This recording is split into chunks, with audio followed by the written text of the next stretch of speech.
Hello, Slicey Dicers. This is Brian with another knife review for you. Today we have my full review of the Benchmade 781 Anthem. Yes, I did do an unboxing of this and a little pocket clip swap, and I kind of went into detail of why I got one of these. You can go back and look at that. This is a knife that's been out for a couple years now, so this is by no means like breaking news review, but every time I pull it out on a live show or something, people ask me questions about it. So I thought it was worth the time to do a full-on review of it. It is not an inexpensive knife. It is the most expensive knife of Benchmade's Blue Class. The Blue Class, you know, it comes in the blue boxes and all this stuff. It's $430. Just get that right out of the way. $430 is what it costs on the interwebs. Although they are in stock right now at whitemountainKnives.com. Go to whitemountainKnives.com. Use the code SDWMK at checkout. You get 10% off. 10% off of $430. It's $43. That's a good amount of money.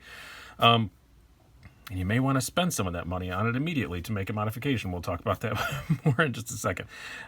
This knife was a pretty unique one for Benchmade. It is their first and only, to as of this date in late May 2019, their first and only integral. It is a full integral titanium construction. You see these two screws here. That is because it does have an axis lock, but it is slightly different than your conventional axis lock. Instead of having the spirally Omega spring, it has this more, if you call that more conventional or not, but kind of coil spring inside there. Instead of that, a lot of people like that a lot. And instead of running on phosphor bronze washers, it runs on ball bearings. So we'll talk more in a moment about how that makes this knife, the action feel a lot different than your average axis lock. And you know what? I think maybe we're even going to take it apart because it's so easy. It's so easy to take this thing apart, which is not the norm for an axis lock for sure. Normally, axis locks are a nightmare. This one is not at all. It's one of the easiest knives to take apart and service than of almost anything that I own. Super, super easy. That just guarantees that I'm going to mess it up on camera, but we'll get to that in a moment. Let's do a few specs. Well, let's just talk about just how it looks before we get into that, because there's going to be one glaring thing. Yes, this is not the stock pocket clip. I did take this off immediately. I do love the overall look of it. I like this chevron stuff. Some people really don't like the bronze. I'm perfectly fine with it. I've been carrying this a fair bit. I've had it for, like I said, going on 6 weeks now. And it's really, I like the way it hasn't really aged much. It looks the same as it did when I got it out of the box. Again, my hands don't sweat, but it's pretty nice. And for $430, yeah, it's not inexpensive, but it is a titanium integral 20 CV steel. Like, you can't complain about the materials at all. One thing I complained about, like I said, it doesn't have the stock clip, because the stock clip is, yeah, I'm going to bring it out here. I took it off in the unboxing video because I'd already seen it. It works fine.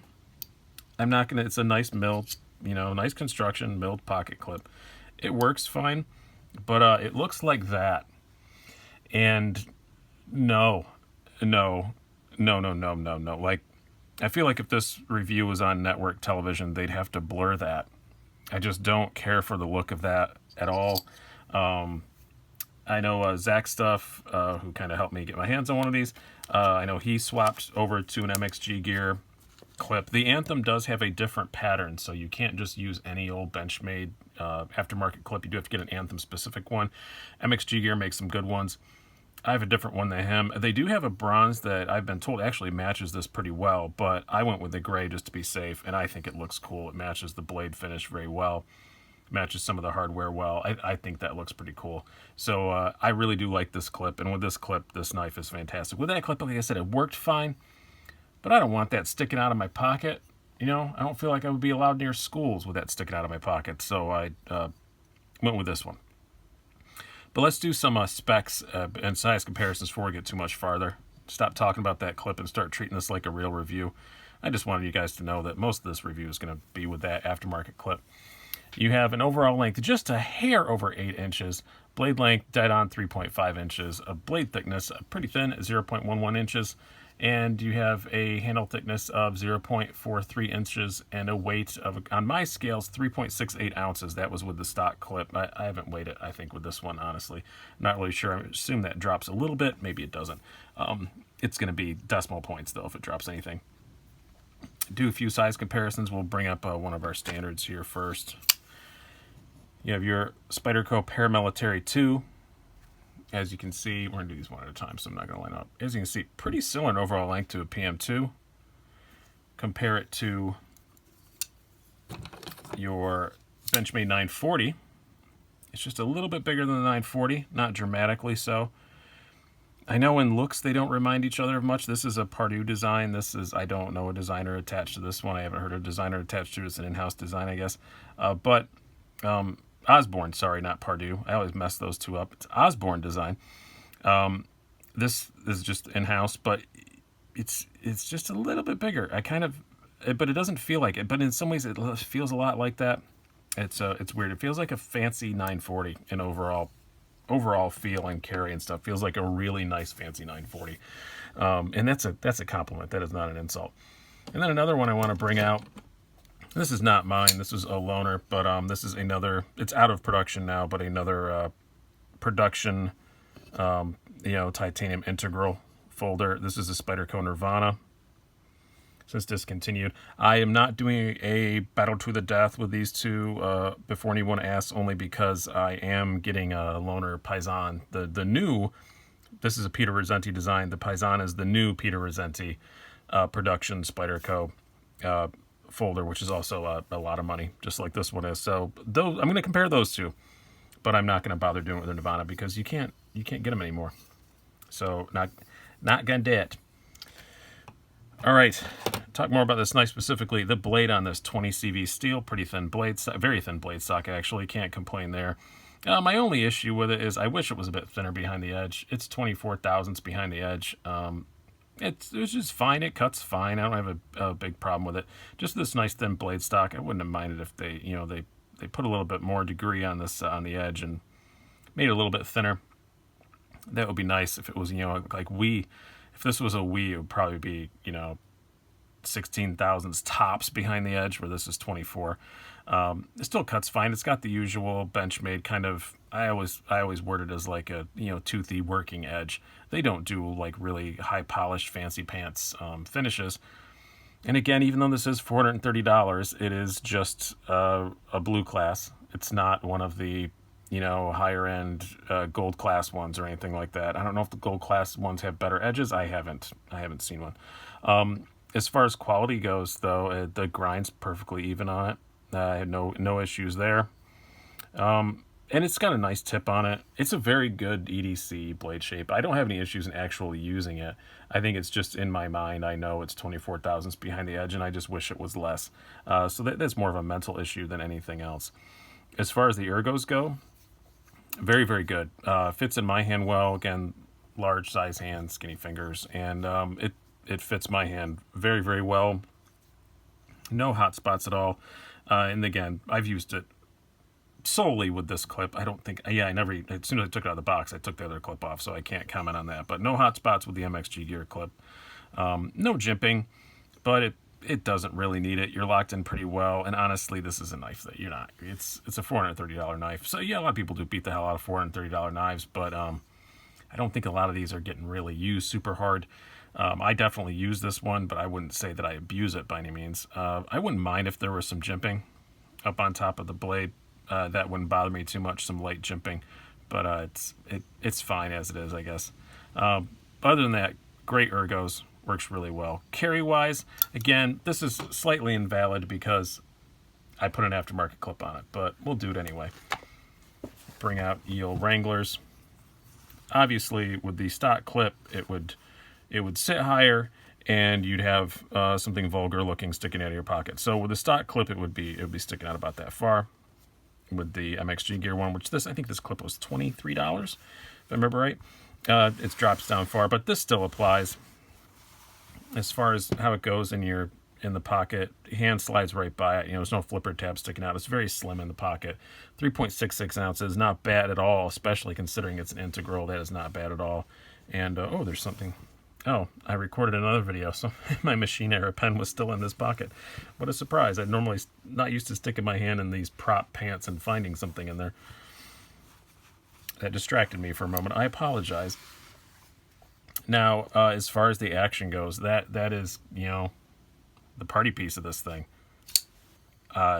It's just I love Axis locks anyways. This is just like the ultimate Axis lock. It's just, I love the noises that it makes. I'll shut up for a second.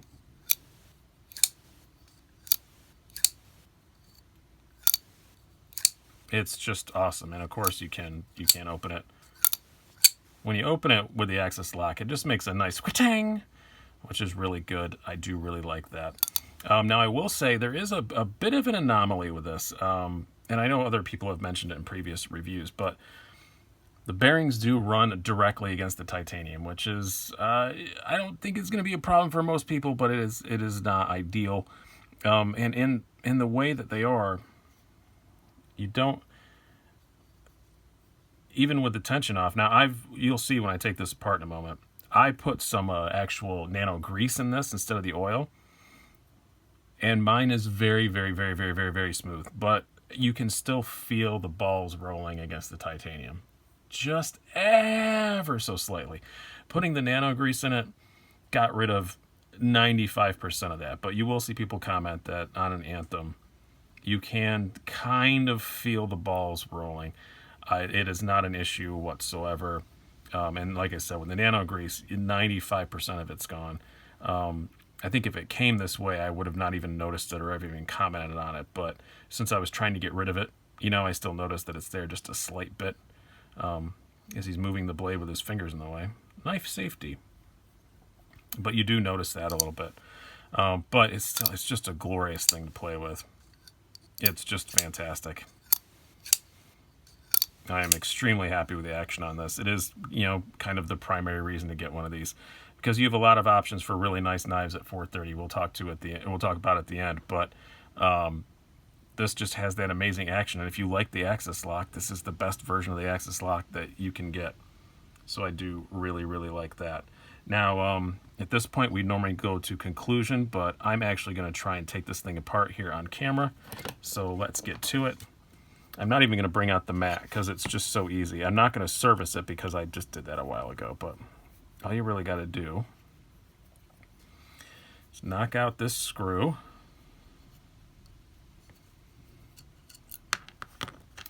And then we get something here to knock the pivot out. I don't know if this is going to be strong enough, but it's what I have. You can see the red from the nano grease. And you just knock the pivot out, and everything just falls out. You see the red from the nano grease. And like I said, that did make a big difference. I do recommend that. You can see it's steel balls, and honestly, not that many of them. You do have to be careful when you're putting these back together. I heard some people warn me that you can easily over-tighten it and dent the carbon with the steel balls. I'm not sure if that's true, but enough people have told me that I assume that it is. So be careful about that when you put it back together. You don't want to over tighten that pivot. And put it back together. I mean, this stuff, yeah, if you took this stuff apart, if you took all the Axis lock stuff apart, that is going to be difficult. That seems very, very sweary. But as far as just regular servicing goes, and then you just slide it all back in. The bearings are recessed into the blades so they don't go anywhere, which is awesome.